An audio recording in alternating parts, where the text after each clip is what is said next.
There exists on our planet a land blessed by nature, a country where the rich, fertile, and well-watered soil has given birth to an exceptional wildlife. This country is France, and you are going to discover it as if for the very first time.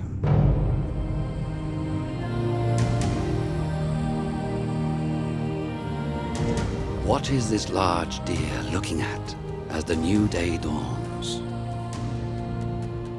A territory filled with extraordinary nature, a land which by its diversity has attracted man for thousands of years.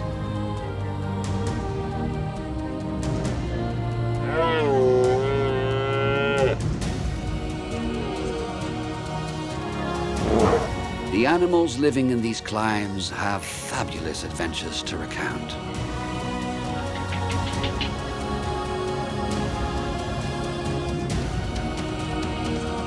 But they're not part of another world. We men and women share their lives.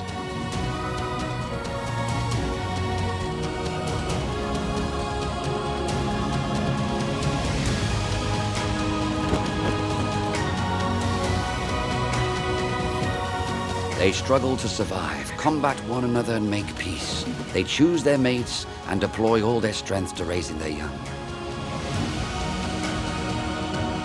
They transform themselves and acquire unsuspected powers. They travel long distances. Some men protect them, others care for them, and some even form alliances with them. From the highest mountain tops to the ocean shores, here are the secrets of this country, the outstanding destinies of these little-known animals, and the men and women who live in contact with them.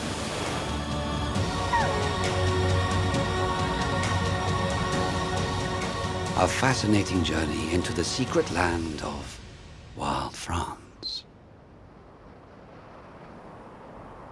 Our story begins in the high mountains. At first glance, everything appears calm, but a closer look reveals a survival zone. Animals and plants are engaged in a race against the clock, a struggle to resist the harshness of winter. Animals here are clothed in a layer of fat and a coat of fur that enables them to resist the polar-like cold. They sleep for 6 months, lowering their cardiac rhythm to 1 beat per minute and reducing their body temperature down to 4 degrees Celsius. To take advantage of the sun for as long as possible, plants begin to blossom under the snow, and where spring arrives, everyone emerges from their shelter. We're in the Pyrenees mountain chain, home to the continent's most powerful animal.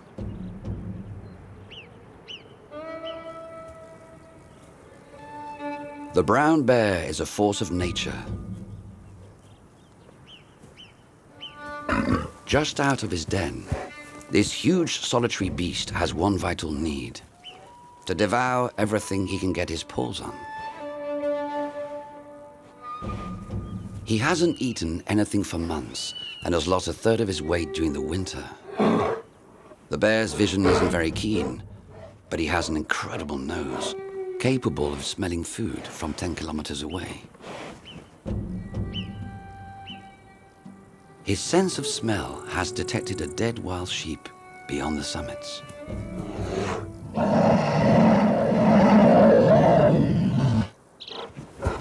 To satisfy his appetite, the bear can travel several kilometers every day. He's the marathon runner of the mountains. In the spring, his diet requires an abundance of protein, and the sheep will be perfect. This is not the time to think about anything else. But what's that underneath? Earthworms will make a wonderful snack.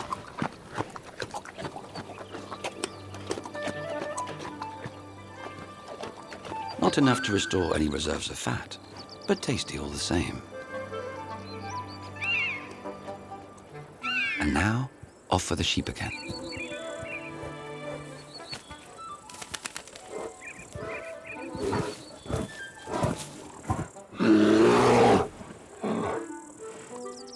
A protein diet is all well indeed, but there's also fruit. The vitamins in fruit are good for the health. And now for the main dish. No more stopping.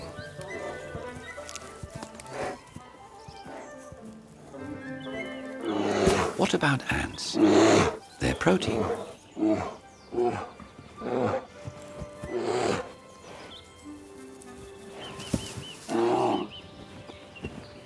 The problem with ants is that they itch. They crawl under the fur.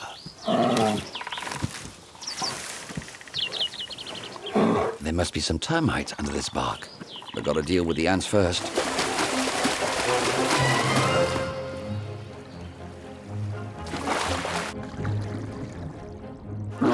Well, just a quick stop to clean up, and a trout passes right between the paws.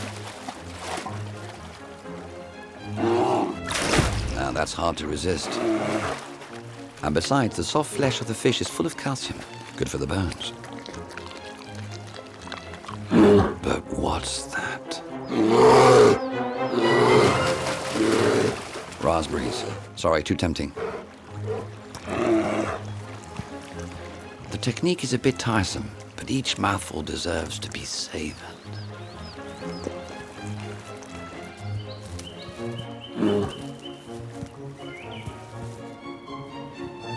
Our gourmet spreads the seeds he ingests in the mountains, unknowingly participating in their biodiversity.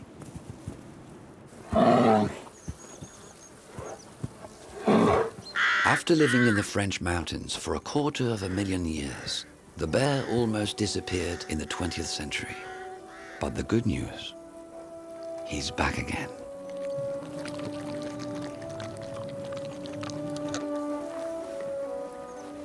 Mammals represent 1/3 of the bear's diet, and if by chance he attacks a domestic herd, it's because they're easy to catch, and because the bear doesn't know that such meat is off limits.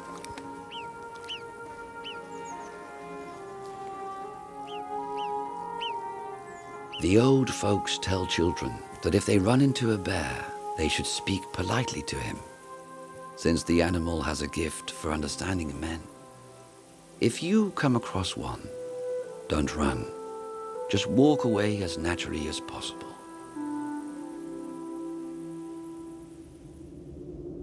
To the east, the Alps rise up, forming a 1,200-kilometer mountainous arc, a colossus that controls the climate and maintains the water reserves that irrigate the plains.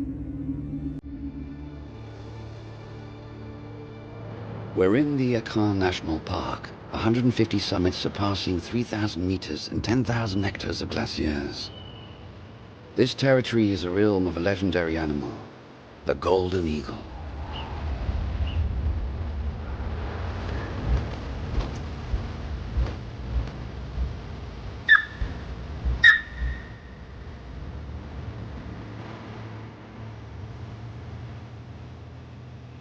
A number of people have decided to devote their lives to preserving this ecosystem.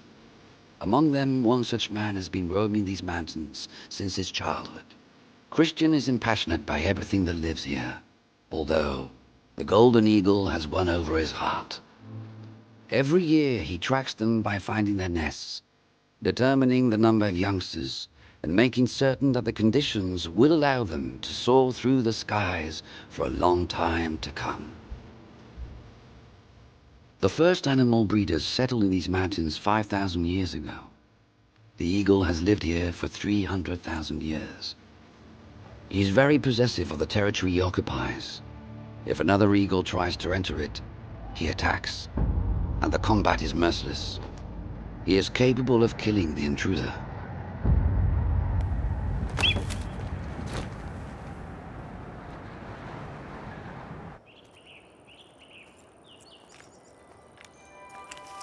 During his ascension, Christian crosses a number of different types of terrains.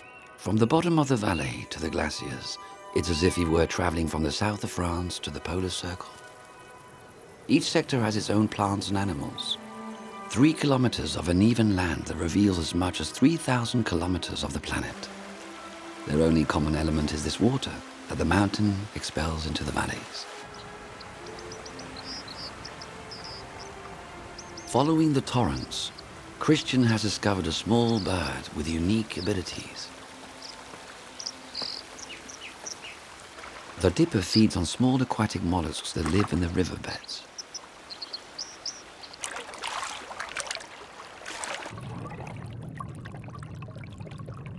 As strange as it may seem, it is capable of diving into glacial waters.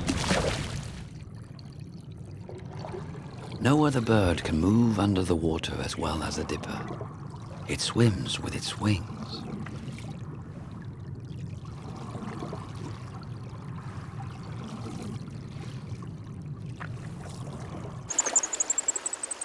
To feed its young, it dives down to a depth of 2 meters and remains there in apnea for 15 seconds.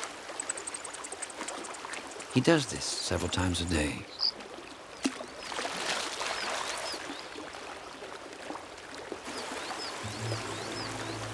The mountain altitudes inhabited by man stops here. At 1,600 meters, a new world begins. The huge forest of conifers with large trees, pines and spruces. A terrain reminiscent of the Siberian taiga.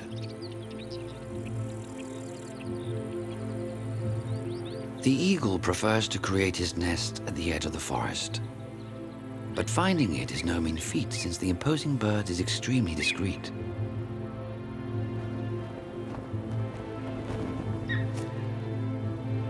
Be sure to keep your distance, since the animal, although strong and powerful, is afraid of us. The king of bird is fierce.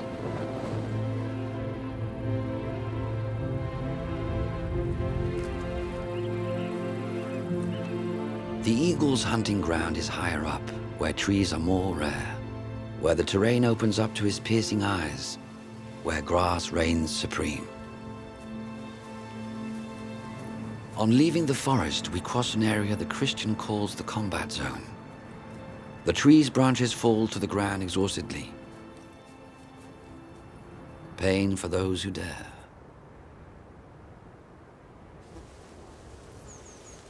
The Alpine grass takes over, a terrain that resembles the tundra of the Great North. Since prehistoric times, to flee our hunter ancestors, the marmot has taken refuge in these high prairies. To go about their daily activities, marmots have developed a collective surveillance system. Sentinels take turns to guard duty on their colony's territory.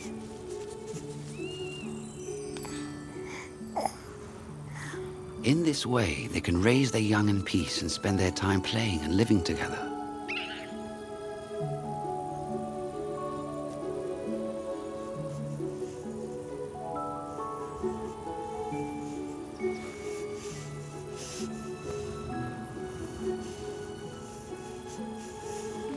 And even more outstanding, they have their own language. From a distance, they can indicate to the others the nature, the proximity of any potential danger. A repeated whistling signifies that the danger is approaching. Be on your guard. A short whistle means, everyone take cover. During the time Christian has been observing him, the eagle has become accustomed to his presence, and sometimes a miracle can take place. The eagle's eyesight is 8 times superior to that of man, and his field of vision is 300 degrees. Nothing escapes his sight.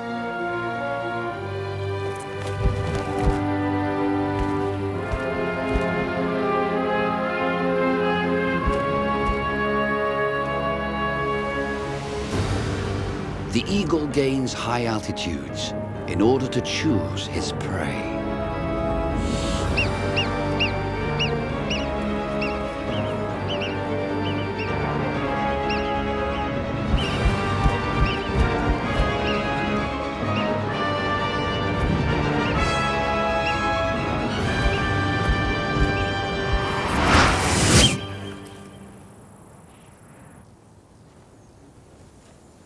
It's a bitter law of nature, but without marmots, there would probably be no eagles.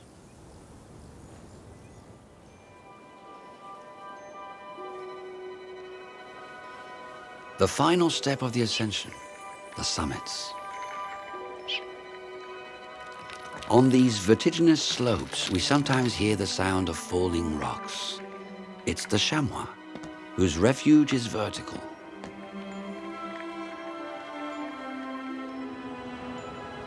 The eternal snow and the glacier resemble the polar circle.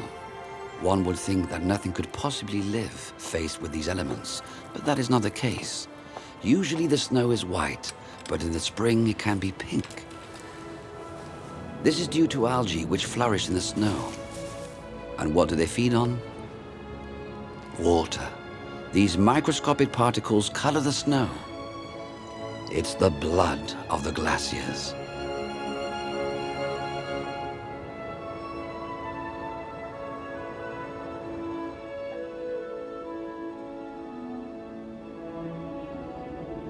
The Mercantour Massif is further south in the Alps. An important event has taken place in the bowels of the earth. During the first days of April, a birth has been announced. 2 brothers are born in a deep and dark den.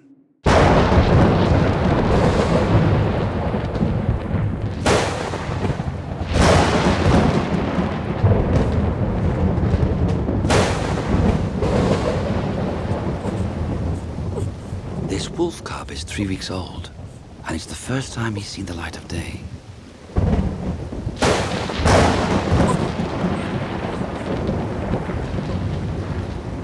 The youngster's curiosity is aroused by the smells and sounds coming towards them. The 2 brothers are ready for adventure, eager to go out and discover the world above.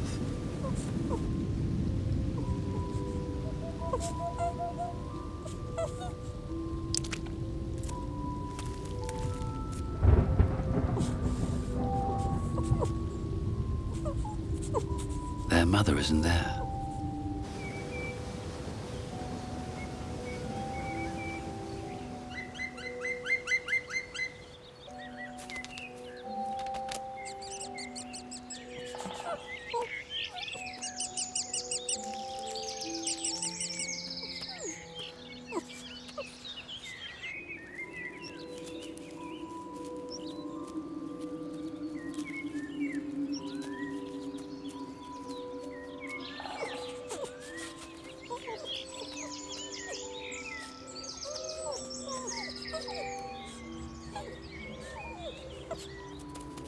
There she is. Maybe they should have stayed in.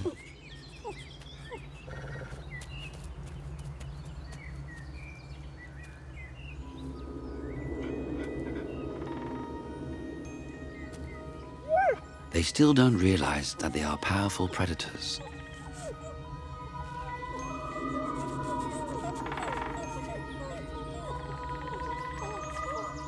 Like their mother, they'll never understand that herds of sheep are forbidden to them, that they frighten children for no reason, that some people would prefer them not living on French soil. But in spite of the fear they generate, the law is on their side.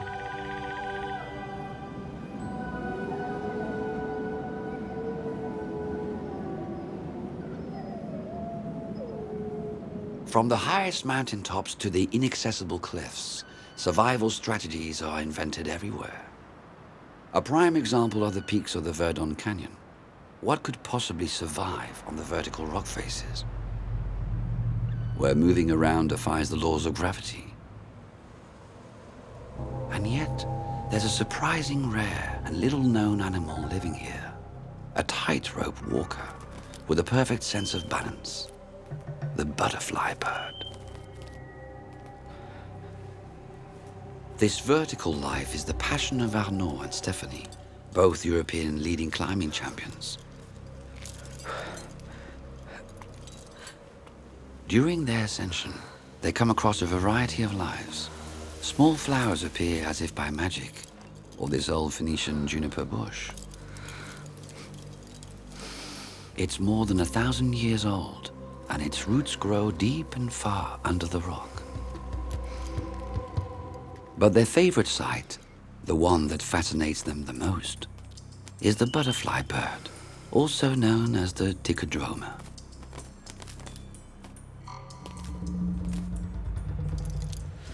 It stands vertically thanks to the morphology of its feet, which are large with very solid curved claws and thumbs facing downward.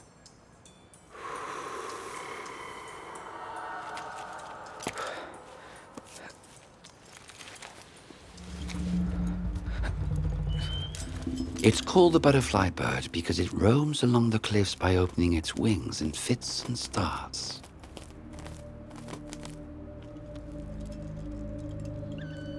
Its wide wings enable it to take advantage of the rising currents and to reach the heights with a minimum of effort.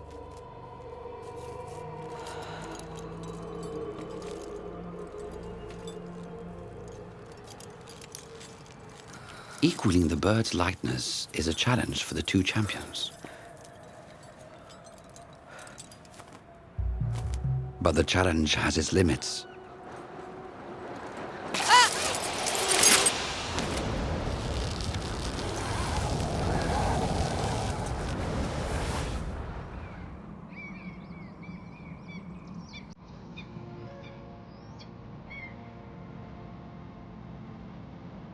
Arnaud and Stephanie like to sleep above the emptiness below.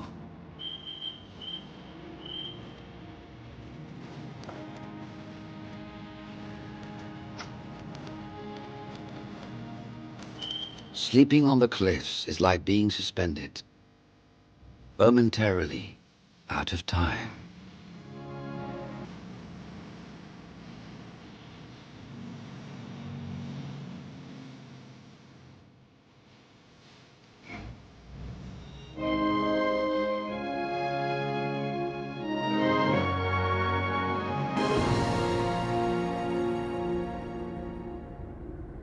The plains of Alsace and the Vosges mountain chain in northeastern France is a surprising region.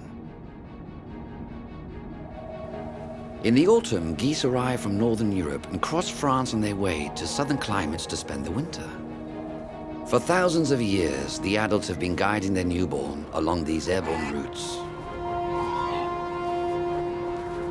This family consists of a father, a mother, and their 6 youngsters.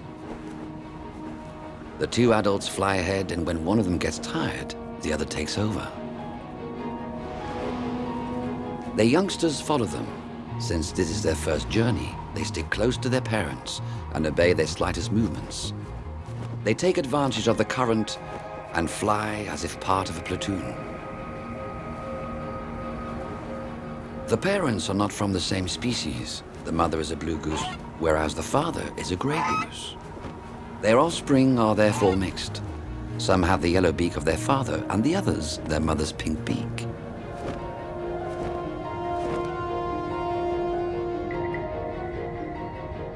Things have not gone as smoothly as planned this year. A young female has been giving her parents trouble. She spends her time doing useless acrobatic movements when she should be saving her energy. The youngster refuses to do as the siblings do. Her constant lagging behind and falling out of formation is wreaking havoc within the group.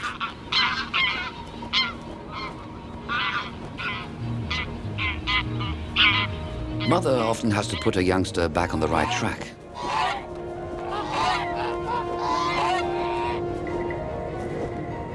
The parents use visual references including rivers, mountains, and sometimes even our man-made roads to guide themselves.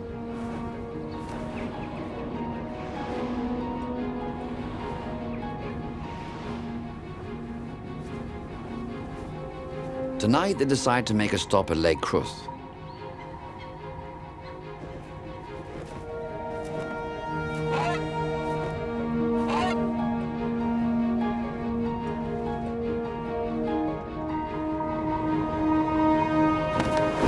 And of course the young rebel does her own thing.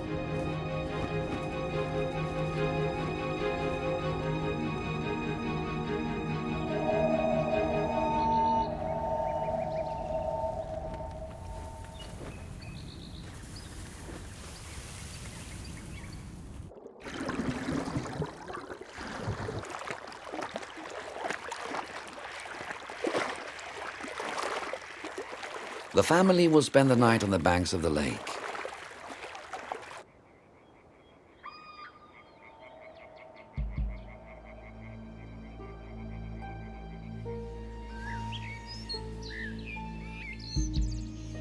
Our family has been awake since dawn, but it's still too early to fly. They have to wait for the fog to lift.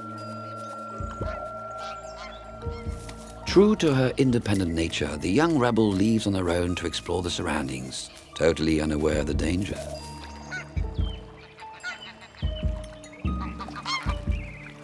The family is ready to leave. The father is confident and gives a signal for departure.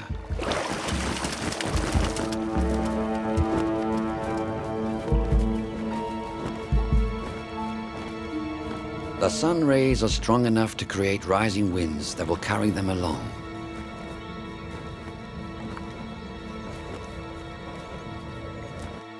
At the other end of the lake, however, our young miss is beginning to realize that she can't hear the shouts of her family.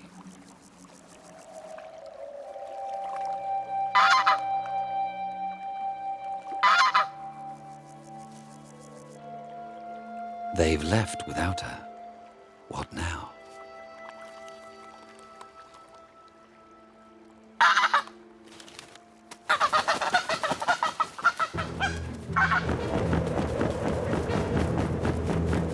Young geese don't have a migratory instinct. Without their parents to guide them, they have no idea where to go. Follow the water, fly up to the sky, and hope to spot them. Call her mother in the hope that her cries will reach her. Heading southwest, the family has left on a long journey, crossing the plains and then soaring over the mountains, covering 300 kilometers in one day.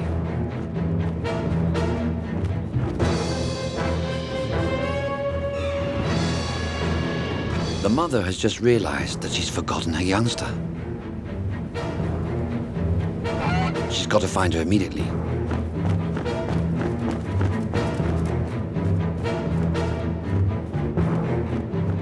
As she flies back to the lake, the father continues the journey with his young. He'll slow down the rhythm, knowing that his companion will be joining him soon. The mother checks every part of the landscape.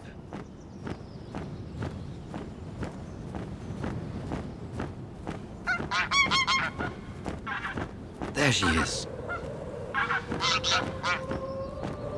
With one flap of the wings, mother and daughter are reunited. She places her youngster in her wake and redoubles her efforts, hoping to join the family before nightfall.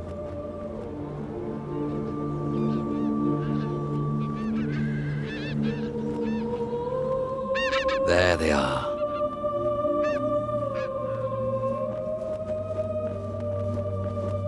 Has the young rebel learned her lesson?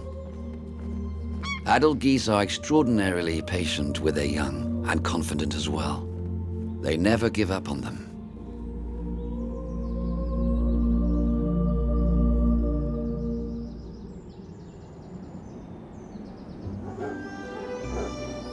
The plains of Alsace are rich and fertile. Man has lived here for a long time on the banks of the Rhine, cultivating its hills. Just above these medieval villages, a medium-sized massif rises up, the Vosges. A sumptuous flora transformed this relief into a magic forest.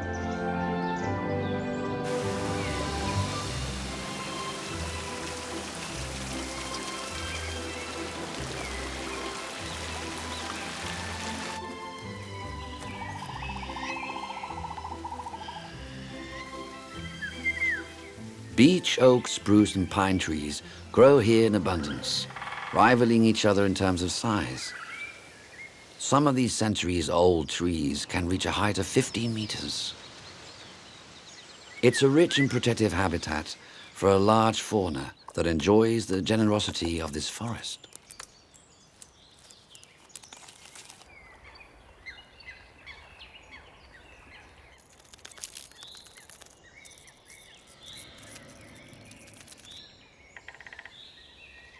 Another animal with a ravenous appetite lives in these forests, more discreet than the bear but just as energetic. The badger is the most home-loving of mammals. Miss Badger lives here. Her life is organized with great precision.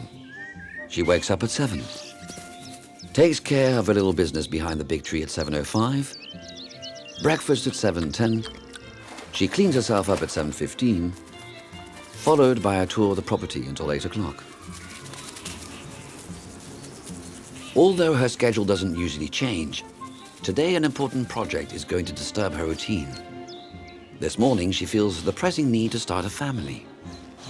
Finding a Mr. Badger is therefore of vital importance, and she knows, since she's already picked up the scent, where to find a handsome male partner. But before choosing her lucky mate, Mrs. Badger has to find a home for a future family. Like any respectable badger, she needs a home with one main entrance and several secondary exits. More important, however, is finding the right terrain. And so, digging begins.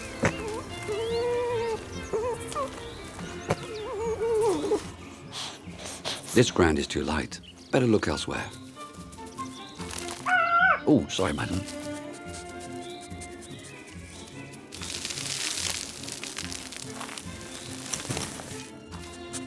This might do.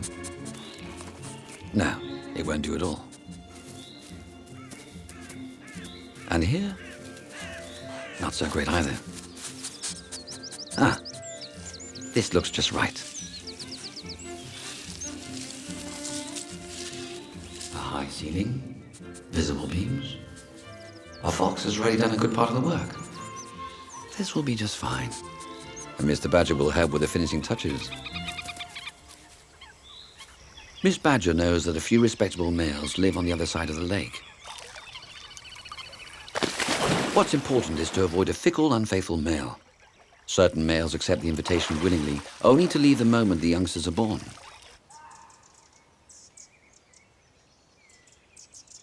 A male has left his odor as he passed by.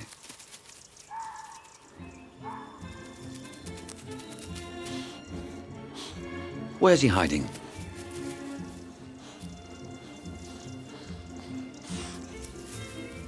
In a universe of caves and labyrinths, one can search for weeks without finding one another.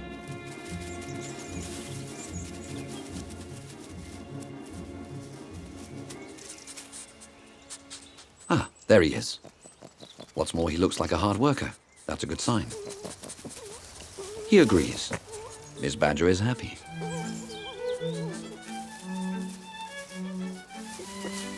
No, the house is on the other side of the lake. This way, Mr. Badger. Mr. and Mrs. Badger can now furnish their family a home. To do so, they have to dig out 40 tons of earth to create galleries in several levels. Soon, 5 young badgers will be waking up at 7 a.m., doing their business at 7:05, breakfast at 7:10, cleaning up at 7:50, and touring their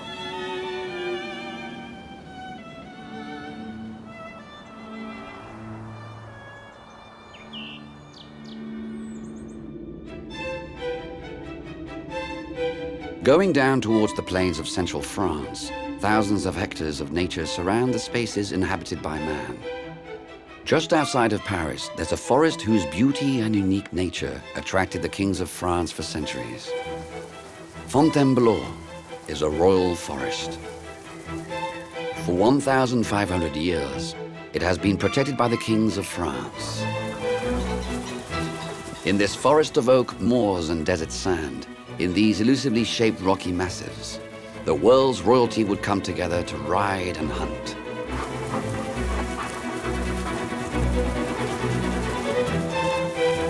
Dogs have been through the undergrowth of this magic forest thousands of times.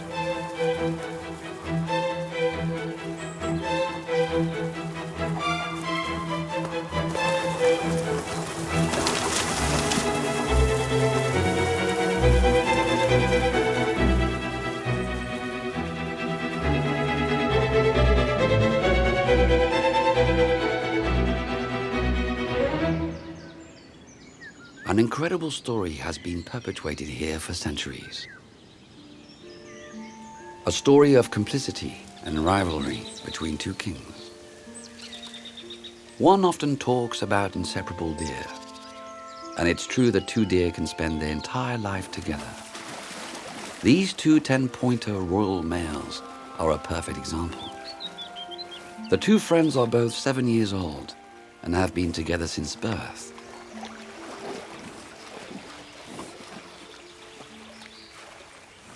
The first deer is fearful, deeply worried, and spends his time waiting for danger.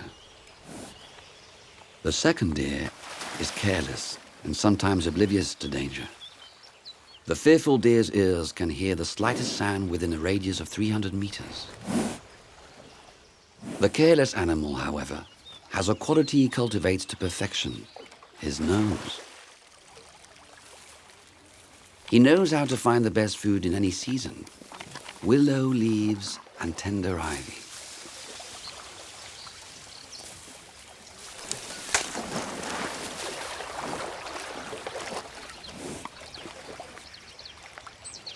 We can understand why these two deer form a couple. They warn each other of the danger and share the food they find.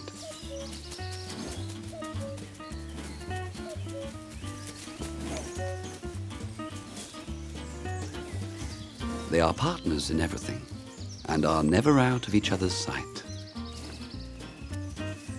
The deer have a territory they know by heart and a network of trails that they use all their lives and which cross our paths. These routes are transmitted from doe to deer, from generation to generation.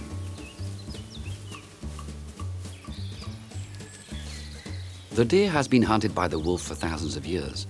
To escape their highly organized packs, they have developed a number of tricks. Although wolves are coming back to France, the danger often comes from their descendants, dogs.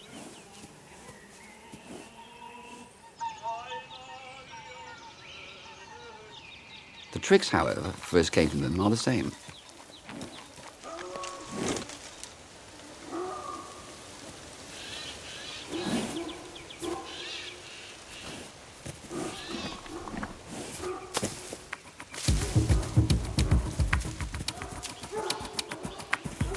Getting away from the pack as quickly as possible, but especially getting rid of the odor, which dogs can trace for hours.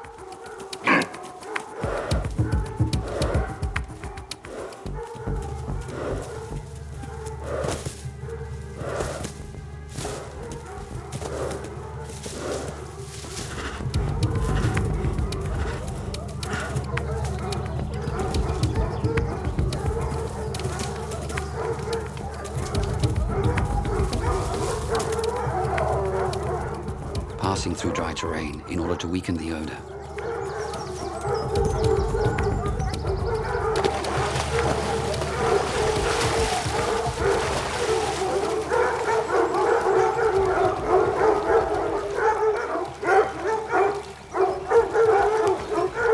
Entering the water and hiding, using it as camouflage.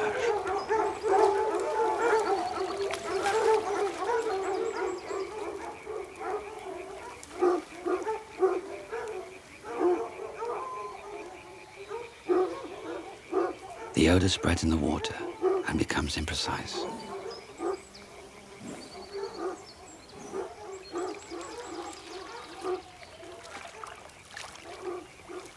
Even the sharp noses of the dogs are losing their trail.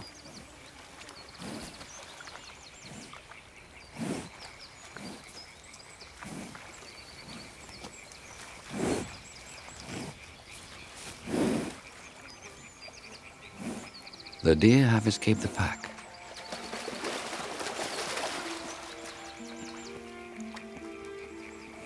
The careless deer remains calm, but his fearful partner is still stressed out, and so once again they help each other.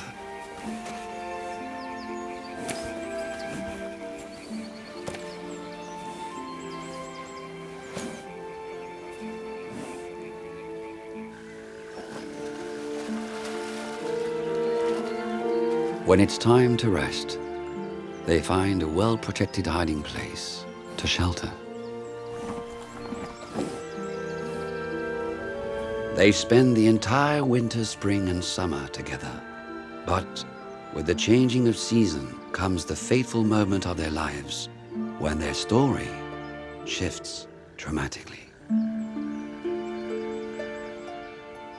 It's autumn. Their antlers have lost their velvet texture. Their coat has grown and turned black. A hormone in their body is multiplied 1,000-fold. Testosterone. They can only think of one thing, the dust. Each deer approaches the herd from a different side, one through the plain, the other from the water. testing their power of seduction, mingling with the females to smell their fragrance. The squall stimulates the female's ovulation and activates their going into heat.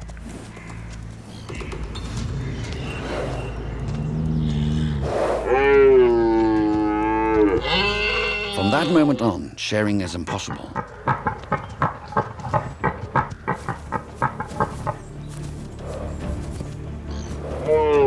The fearful one becomes fearless. Complicity is totally forgotten.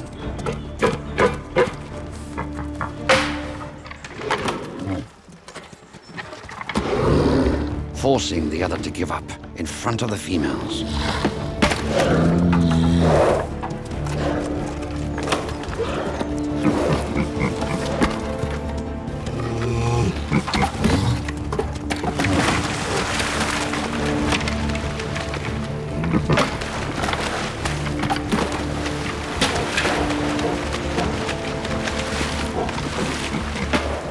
The does await the verdict.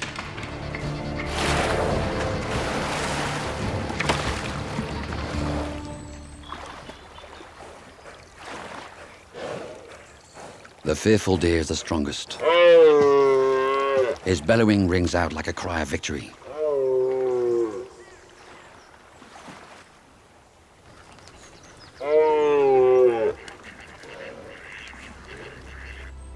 The careless deer surrenders. The females gather round their hero. He will mate with them for an entire month and prevent any new pretender from stealing his throne. His careless friend will remain alone, but when the first cold days of winter arrive, as if nothing had happened, the two friends will become allies once again for a new season of complicity.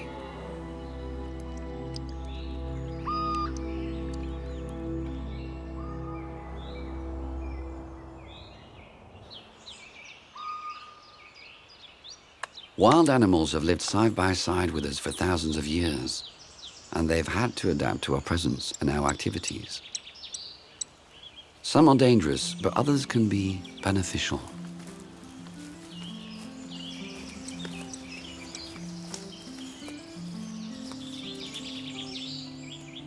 A great many animals have passed through Mary's hands. Ever since she was a child, when she recognized her calling, Mary has been coming to the aid of animals in need. Her reputation has gone far beyond the borders of her community, and as soon as an animal is in difficulty, it's she who is called upon. The most frequent animal wounds are from accidents with cars. For a variety of reasons, newborns and youngsters fall from their nests. Hunting is sometimes the cause as well. In the spring, she receives more than 120 species in her home, meaning up to 70 baby bottles administered per day. Mary's dilemma is that she has to provide affection to all of her convalescing animals. But this affection has to include getting them used to the presence of man, without doing too much, since there's a risk of the animal becoming too attached to its human benefactors.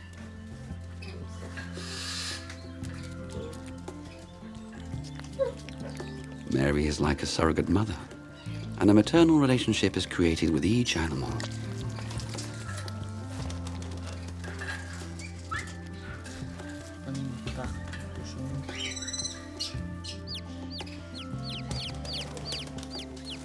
The treatment she administers to the sparrows is the same for all the youngsters: warmth, constancy, and permanent attention.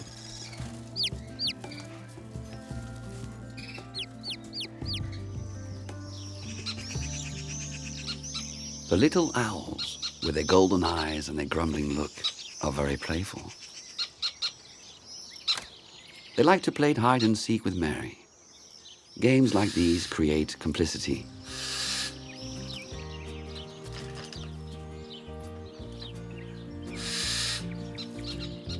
Most of the animals know how to call for Mary when they need her.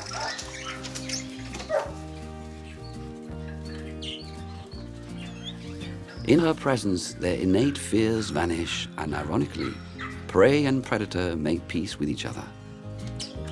In Mary's opinion, the animals are receptive to encouragements. Simply telling them, "Go on, hang in there, do it for me," gives them the strength to fight the illness.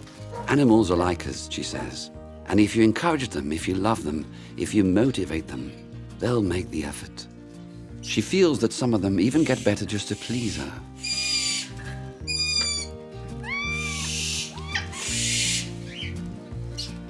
But she doesn't want them to get too attached to her and forget their wild impulses.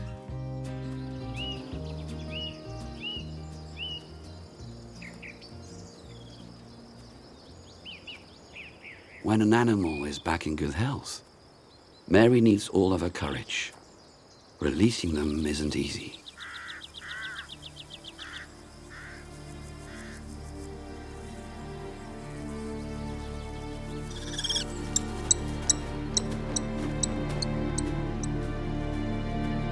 A part of Mary leaves with them. Giving back their freedom is Mary's special gift.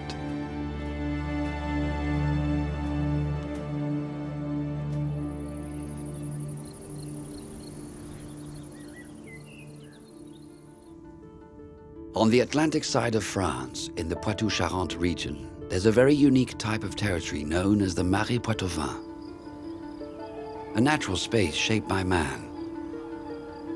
100,000 hectares of inundated land. Today, these spaces where seawater and freshwater come together have created an incredible ecosystem with a flourishing wildlife. Julian has been exploring these wetlands ever since his childhood, and he knows all its secrets. Oyez, oyez, citoyens du monde! Julian is the living memory of this territory. His passion is to talk about the land in the manner of town criers of the past. This inveterate storyteller spreads the word about the wetlands to anyone ready to be charmed by its tales. He guides us through its meanders in order to discover the incredible stories of the wildlife living here.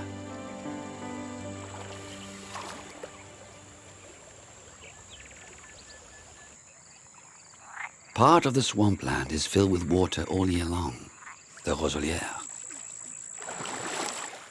In spring, all the creatures give life to a new generation. One of them requires a transformation reminiscent of a science fiction story to create its offspring. The dragonfly undergoes a metamorphosis. The small larva has spent more than a year under the water. Its perilous transformation will take place tonight. A high ground is required. Tonight, its life is going to change. The ugly aquatic larva is going to become the handsome emperor dragonfly. The liberation can begin.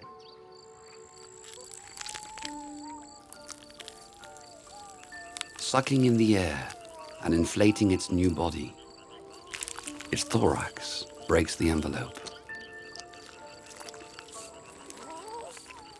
It sheds its former skin. Its new feet come out easily, but the dragonfly can't use them yet. They're still too soft. No question of falling now.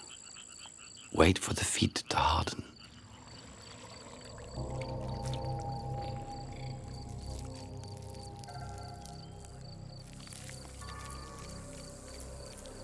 The mutant is now in a totally vulnerable state.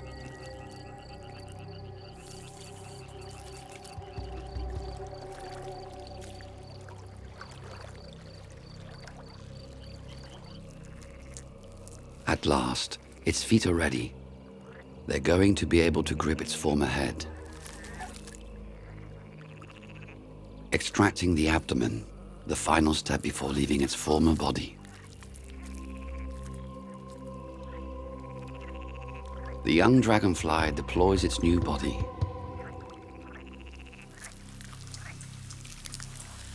The wings unfurl, humid and soft. Any movement could attract the curiosity of a predator. It's a critical moment.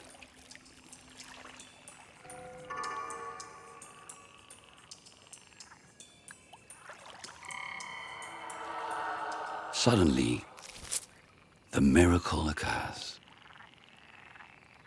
The wings are deployed never to close up again.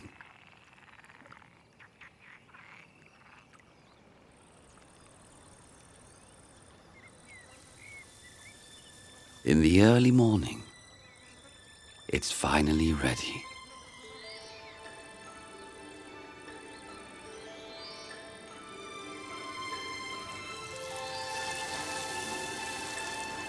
The dragonfly flaps its wings and reveals its attractive new appearance. 4 independent wings on a perfectly aerodynamic body. The small aquatic larva that came out of the water last night has become one of the most sophisticated flying creatures in the world. No machine can come close to the perfection and dexterity of a dragonfly in flight.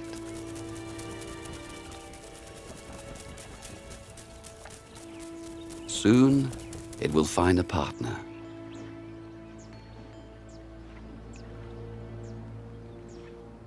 And the cycle will begin again.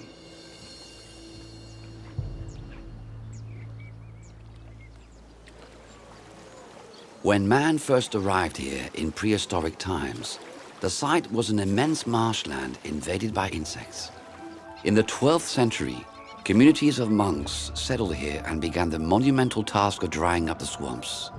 They built dams to prevent the water from rising, dug canals to evacuate the rainwater, thus freeing the incredibly fertile soil. Agriculture and animal breeding prospered, giving these formerly hostile lands an unimaginable wealth. In a part of the marshes, Julia knows of an area left fallow by man and which has been taken over by animals. The ash trees which were once used for firewood have been abandoned. They have since been deployed, giving birth to a magnificent space.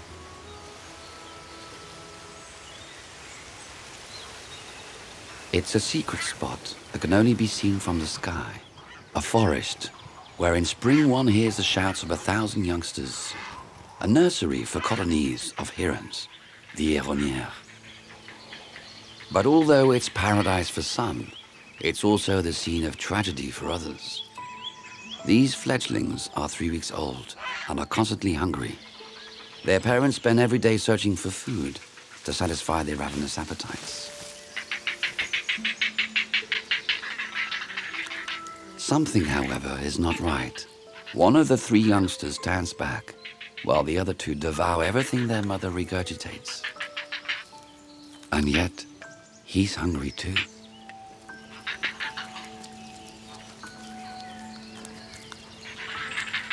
Usually, the adults take 3 to 4 hour shifts, but the male in this family disappeared. So the mother is required to execute a constant aerial ballet to feed her young. She has to fly up to 30 kilometers to find fishing sites. Competition is fierce in the swamp.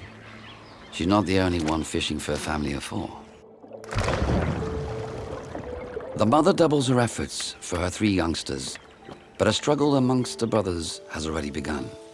The 2 strongest siblings have joined together against the weakest. More frail and less active, he can only eat the leftovers. The problem is there aren't any. A single parent cannot possibly feed all 3. Instinctively, they attack their little brother.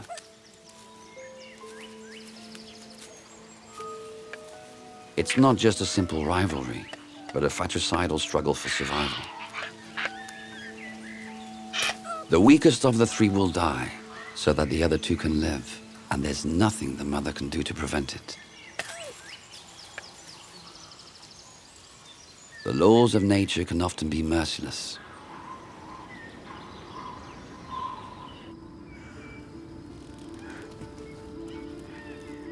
The best way to understand the complexity of this region is from the sky. The Marais Poitevin is an extraordinary labyrinth of infinite number of canals.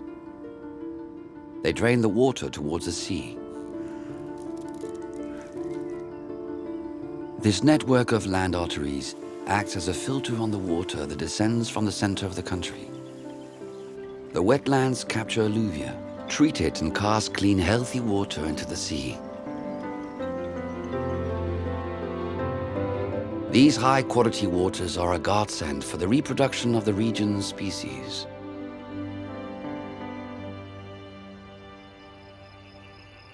A great many birds come here to nest and to lay their eggs. But the countryside abounds with predators of all kinds.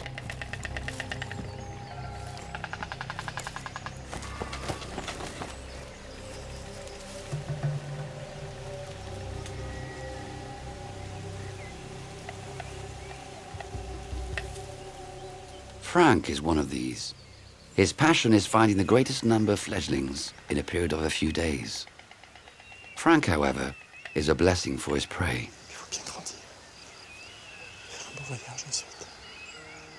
His mission for the Museum of Natural History is to give the young birds he finds an identity tag.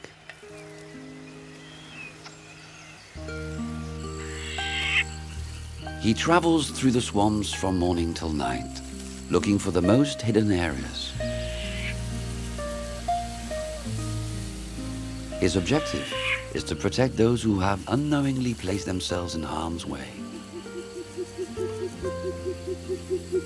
The short-eared owl nestles on the ground, and this tendency can often be fatal since it cannot tell the difference between high grass and a cultivated field.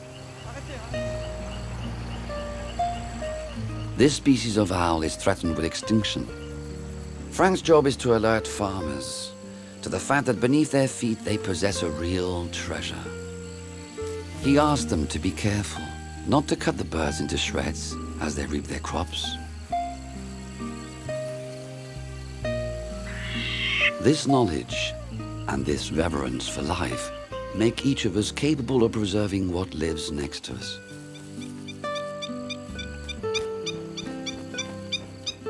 More and more bird species nowadays live close to man, because in our environment, there are fewer natural predators. Without knowing it, we offer them our protection.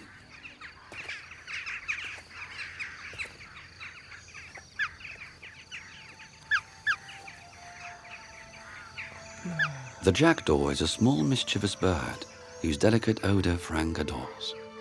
For Frank, smelling the aroma of a bird is a way of capturing its essence, while still allowing it to remain free.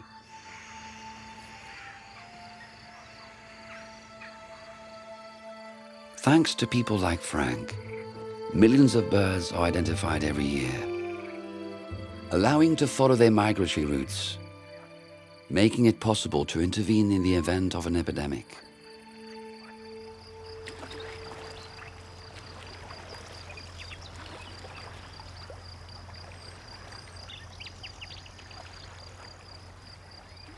Julian has other surprises in store for us.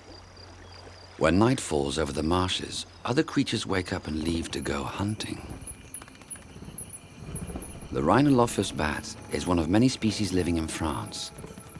But for one of these bats, hunting is over for the day. She has to rush back to her colony's nest since the big moment has arrived. Tonight, she's going to give birth to her first infant.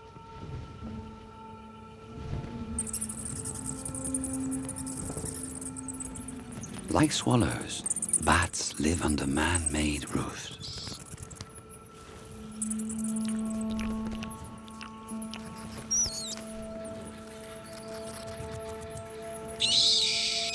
Although Rhinolophus bats prefer living communally, our future mother finds a more isolated space in order to give birth in privacy. The contractions have begun. The head appears first.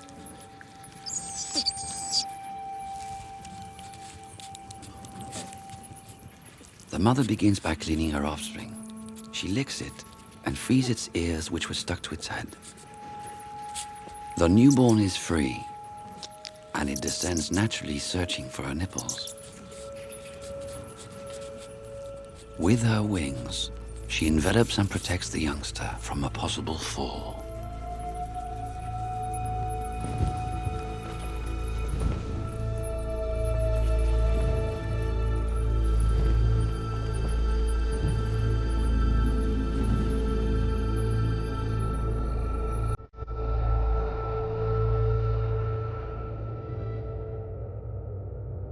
The Massif Central, in the center of France, possesses numerous volcanoes eroded by time. Further south, we find the incredible diversity of the Cevennes region. The river water descending from the granite mountains have carved the contours of this calcareous region. Over time, the water has dug out canyons hundreds of meters deep. In recent years, an extraordinary animal has once again taken up residence on the cliffs of this region, the griffon vulture.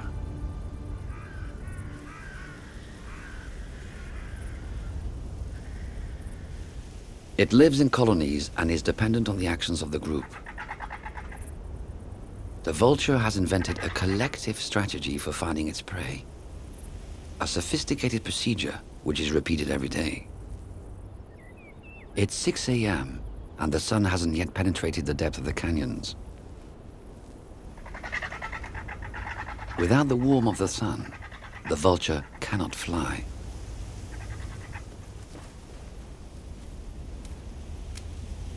In spite of its hunger, there's no question of moving yet.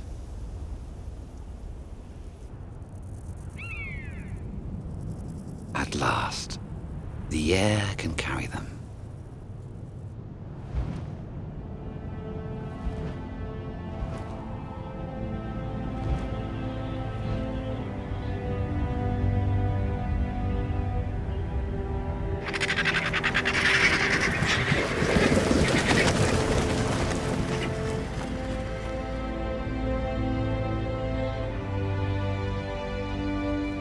Like an air squadron, dozens of vultures take off. They gain altitude thanks to the warm currents. They can now fully demonstrate the exceptional talent of dividing up the territory.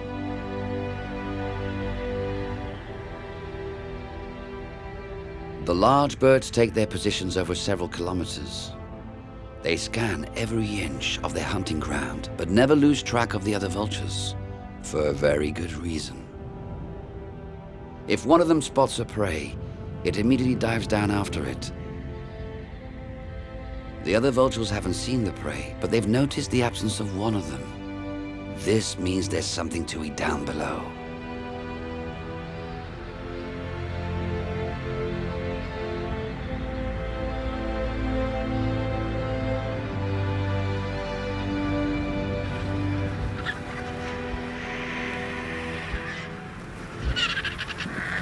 In a matter of seconds, the entire colony gathers around for the feast. The work of one individual benefits everyone.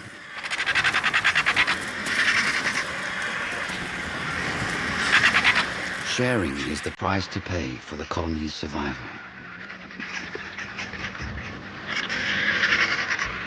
Each bird can now return to its nest with a part of the treasure for its youngsters. The formidable work of vultures rids nature of corpses and their bacterial pollution, thus preventing the contamination of the water table. Thanks to them, these lands are now clean, to the benefit of all the inhabitants.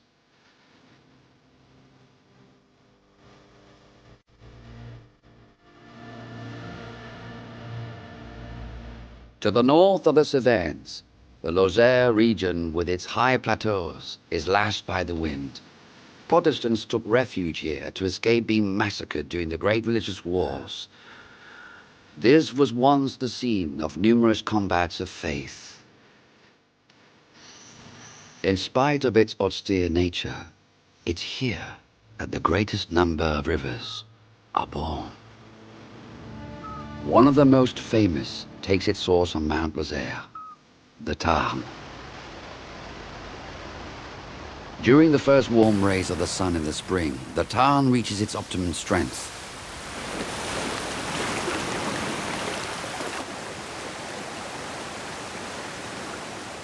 Eric wants to challenge the river when it's at its most dangerous.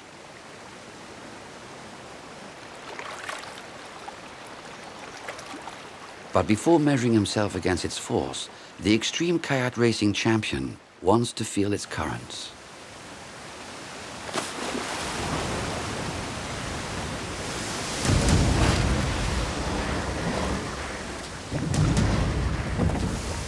He wants to become one with the river and go as far as it will allow him.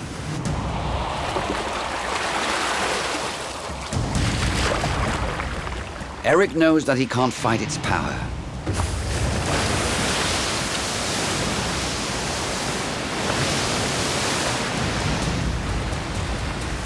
The slightest error is unforgivable. The force of the currents will crush, shatter, and drown him.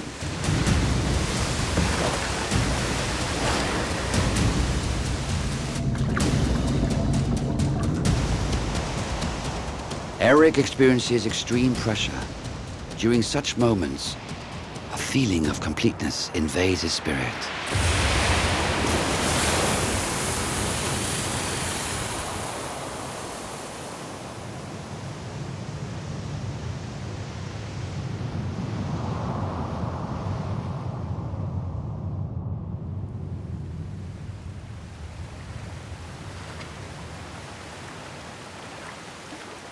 His passion was born on this river, and ever since, when spring arrives, he comes to pay tribute to it.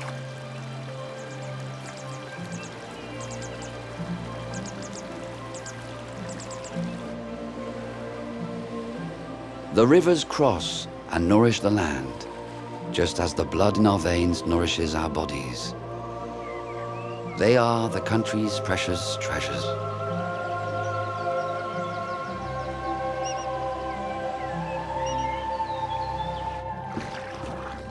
The rivers of France have attracted a newcomer from a bygone era, the otter.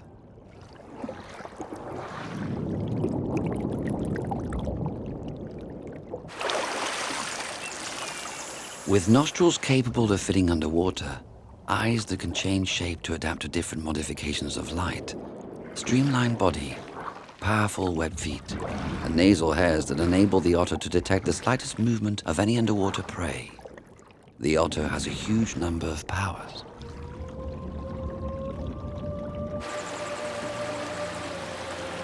Beauty, however, attracts jealousies. The otter's thick, soft, and warm fur made it the victim of hunters in the past, who used the fur to clothe kings and queens. The otter reigns over 40 kilometers of river.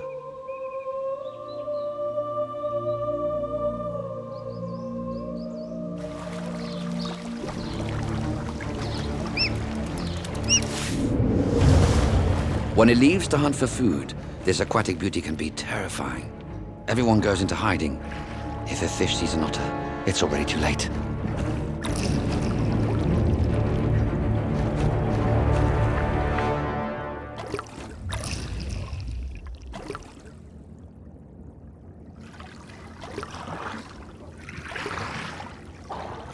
If you see one, don't try to challenge it.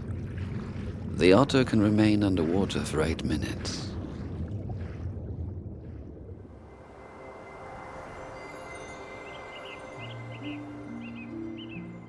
An insect endemic to the Cevennes lives in the Lozère Mountains, the black bee.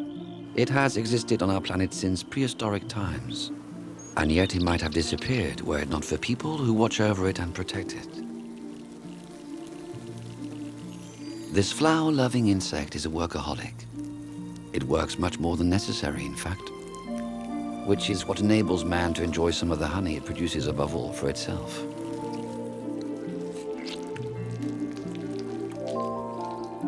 Yves is a very special kind of beekeeper, and his honey is famous for its aroma and its unique taste.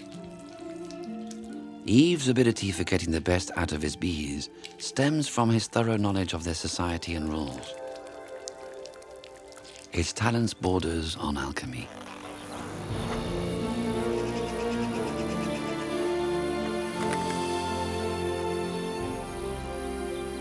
To house his bees, Yves builds them trunk hives, which are imitations of their natural habitat.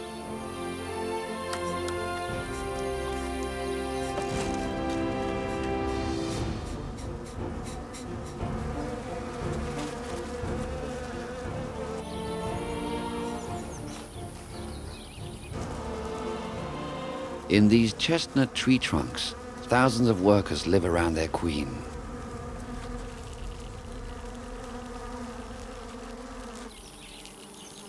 The black bee has a highly sophisticated sense of vision, reminiscent of advanced technology. Attracted by vivid colors, it looks for the nectar of the finest flowers, but on its return trip to the hive, to conserve its energy, it passes from color to black and white mode. A subtle moderation for the bee. When the scout detects an important source of food, it transmits the information to the hive. By a series of dances and gesticulations, it indicates the direction, the distance, and even the quantity of pollen available. This is how the pollen gatherers are recruited.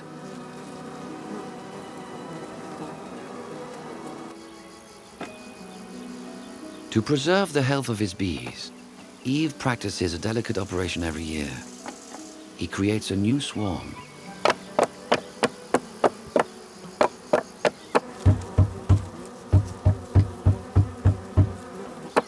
He coaxes the old queen into entering the trap just above.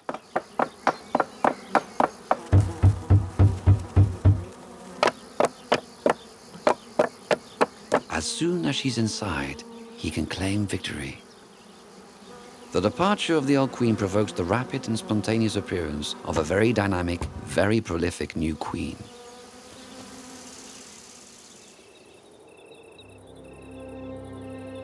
But he also wants to preserve and protect the species and prevent the black bee from disappearing as a result of inbreeding with other bees. He therefore transports the old queen to a secret site where no other variety of bee lives. He won't take any honey, as he allows these swarms to reorganize. In this way, the black bee species can be preserved. A bee lives for barely 30 days, becoming in turn a cleaner, nursemaid, builder, domestic, and guardian. It's only after this entire series of initial tasks that the bee can become a nectar gatherer. Then one day, it falls to the ground, struck down by fatigue. Throughout its entire existence, a bee produces about 7 grams of honey.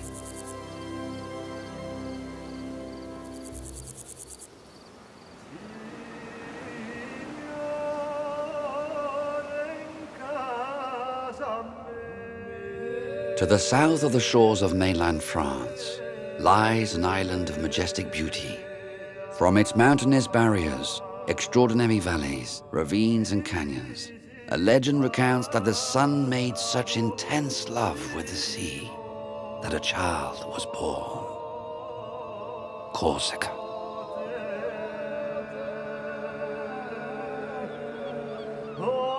We're now in the Scandola Reserve. Dominated by the Genoese towers of Galeria, the cliffs plunge gracefully into the Mediterranean. Scandola is dedicated to the preservation of the island's natural land and sea treasures.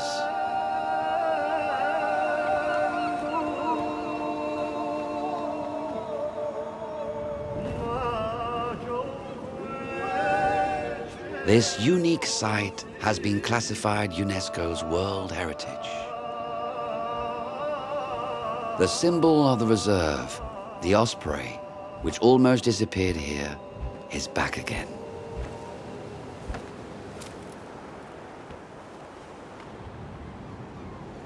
Although Scandola on land is magnificent, it's under the sea that this reserve conceals its greatest treasures. To protect this exceptional heritage, one man has devoted his adult life for more than 30 years. Jean-Marie is the curator of the site. He has an appointment with a creature from the ocean depths.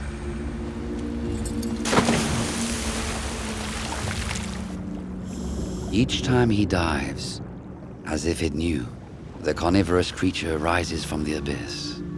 But it does so without any warning. It chooses its hour.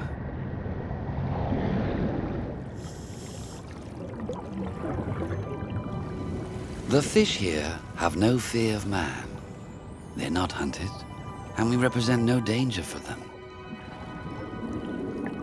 This herbarium is one of the Mediterranean's major ecosystems, an underwater prairie which provides nature with 20 liters of oxygen per square meter per day.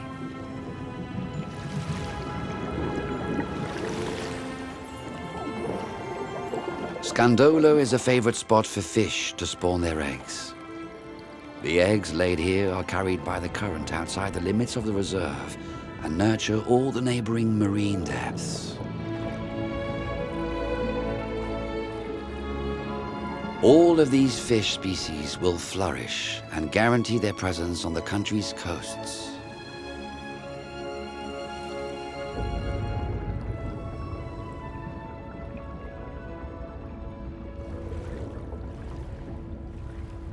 There it is, waiting. The grouper is accustomed to living in a total safety at a depth of 100 meters.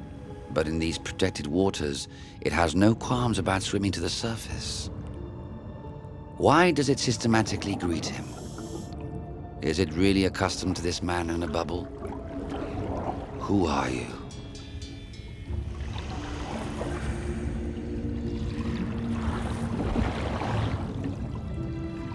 The love life of the grouper is one of the world's most surprising, to say the least. The grouper is a hermaphrodite. All young groupers are born as females and at the age of 10, change sex and become males. Males and females come together in early summer to reproduce. They dance and change colors as means of seduction. This is the outstanding nuptial parade of the groupers.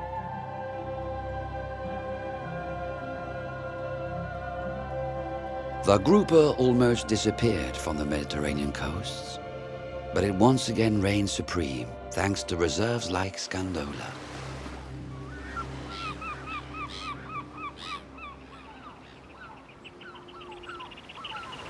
The Fango Delta is just a few hundred meters away from Scandola, a beach where fresh water joins the sea. In these natural ponds, a species of animal that has existed since the beginning of time flourishes, the cistude. It's the mating season, and this particular turtle has a curious seduction tactic. As a cold-blooded reptile before mating, it has to recover its energy thanks to the sun rays. Quickly, to the solarium. No time to lose before the crowd takes the best places. Oops, too late. This makeshift raft will do just fine as a deck chair. No, this is definitely not a good idea.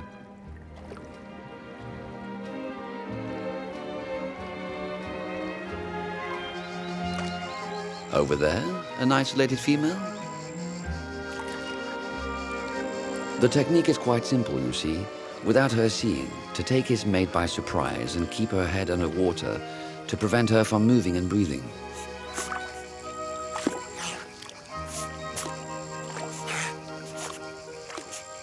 No one in the colony seems to be shocked in the least. The cistude turtle is somewhat brutal, but that's how they reproduce.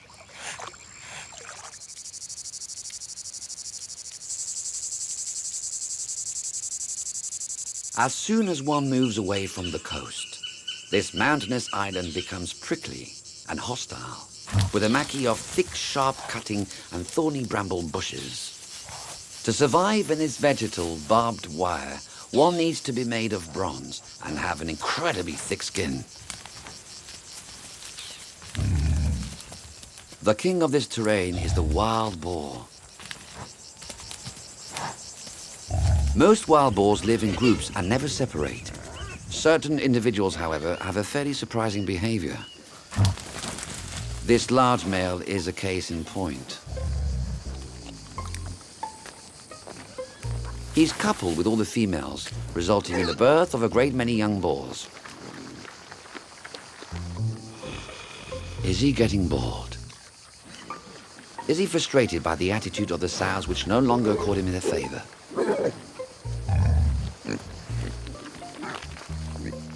Or is he filled with an irrepressible spirit of conquest?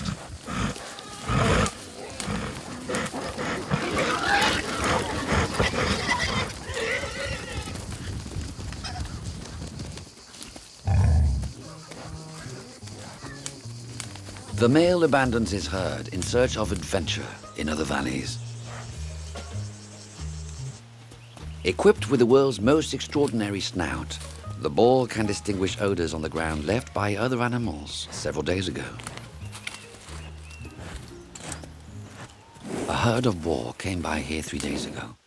About 15 individuals, lots of youngsters, mothers, and, wait a minute, an uncoupled sow. Just what he needs. He's 3 days late, and in 3 days the group has covered a great deal of territory. His snout, however, can guide him over dozens of kilometers without the slightest wrong turn. The only thing that could make him lose the trail is the water. Has the female crossed the river? It's over there. Time to cross over.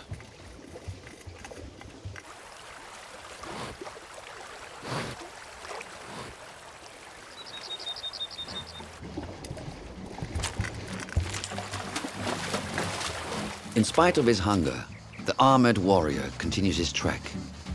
Day and night, he stubbornly follows this invisible trail which brings him closer to his female with every passing hour.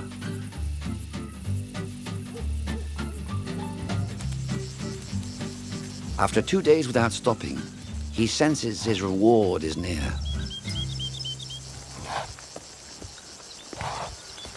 There they are, the herd and the young female. That's definitely her.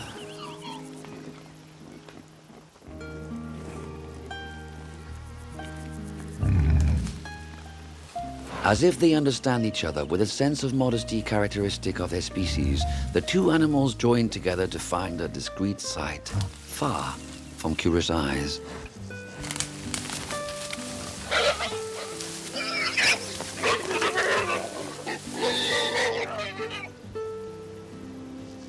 And now it's time for a nice bath. To coat the body with a thick layer of mud in order to eliminate any ticks that could sting and itch.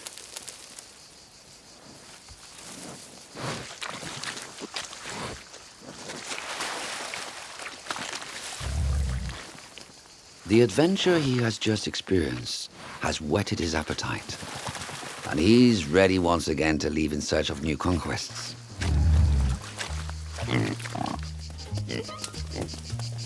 The sexual drive of these large solitary males has an important genetic function for the different boar populations.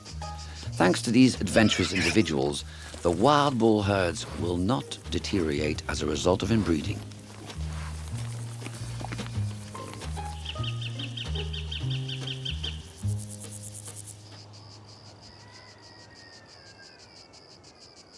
The gentleness of the climate and the fantastic Mediterranean location of Corsica have attracted a number of different populations throughout the ages.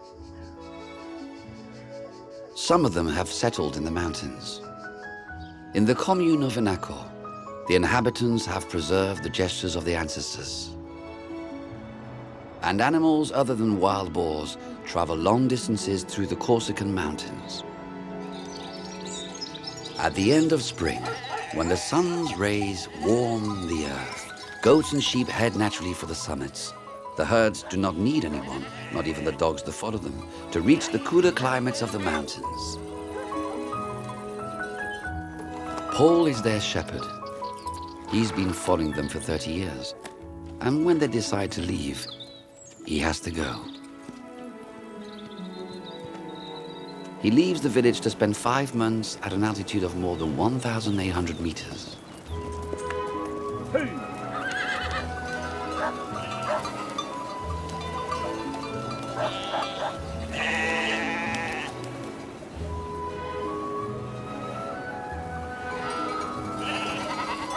After a day of climbing, the animals on their own find the pastures where they'll be spending the hot months.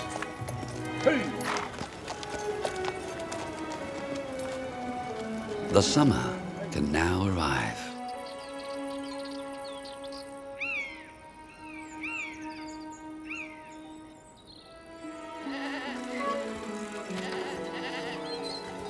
An uncontrollable instinct flows through the veins of these animals.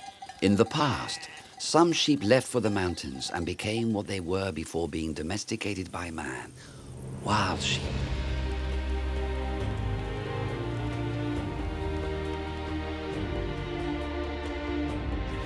In the neighboring valley, the boar has finally found a herd with which he can enjoy spending time without having to head for the mountains. A few hundred kilometers away, the bear is looking for a winter den. He puts together a few branches and makes a soft downy nest in the shadow of the spruce trees. The deer are back together. The two rivals have forgotten their rivalry. A new year of complicity can begin. The vultures continue to look for a new treasure, which they don't have to share this time.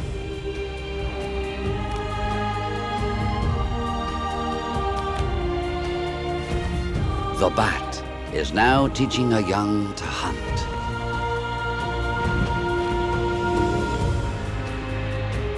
The two wolf cubs have become adolescents and follow their pack without fear of the lightning. The dragonfly has found a partner and will give birth to a new generation of dragonflies. The marmots take advantage of the last days of sunshine before their long hibernation. Mr. and Mrs. Badger have had an argument. They've decided to separate by mutual consent.